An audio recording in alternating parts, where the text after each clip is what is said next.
I used to enjoy night hikes.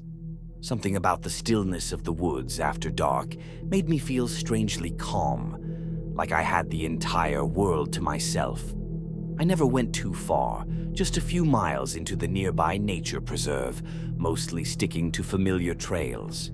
I always brought a flashlight and my phone, and I knew the area like the back of my hand. That all changed 3 weeks ago. It was a Tuesday night just after 9 p.m. The sky was clear, and the moon was bright enough that I barely needed my flashlight. I entered the preserve through the south entrance, planning a short loop that would take me back before 10. Everything felt normal at first. Crickets chirped, leaves rustled in the breeze, and the distant hoot of an owl echoed now and then. About a mile in, I started getting that weird sensation that I wasn't alone, the kind of feeling you get when someone's watching you. I stopped and looked around. The woods were quiet, unmoving, almost like they were holding their breath. I told myself I was being paranoid. Maybe I'd read one too many online horror stories. I pressed on. A few minutes later, I heard footsteps. Slow, deliberate.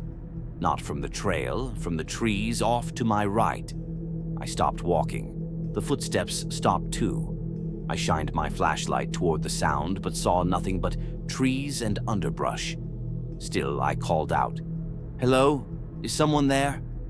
No response, no movement, just silence. I kept walking, a little faster now. The trail curved, taking me deeper into the woods, and with every step, that feeling of being watched grew heavier, like a weight pressing on my shoulders. Then I heard the sound again, this time from behind me. Not just footsteps, but the sound of something dragging through the dirt, heavy and slow. I spun around with my flashlight, my heart pounding, and caught something just at the edge of the beam. A figure, standing halfway behind a tree. Motionless. "Hey!" I shouted, my voice cracking. "This isn't funny." The figure didn't move, didn't speak, just stood there. I turned and started jogging. I didn't care about the path anymore.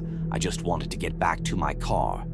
Every few seconds I glanced behind me, and every time I did, the figure was closer. Still not running, just walking, dragging something long behind them. That's when I noticed something that chilled me to the bone.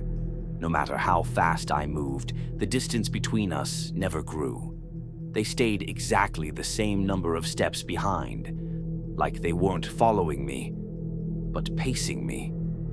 I could see the lights of the parking lot ahead when my flashlight flickered and died. I nearly dropped it.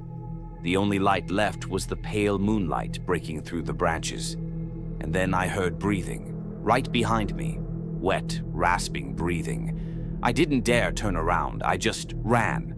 I didn't care if I tripped or if I was being loud. I ran like my life depended on it. I burst into the parking lot and spun around. No one was there. No footsteps, no breathing, just the wind and the distant chirping of crickets. I haven't been back since, and I don't hike at night anymore. But sometimes, even now, I hear footsteps outside my window, and they always stop when I look.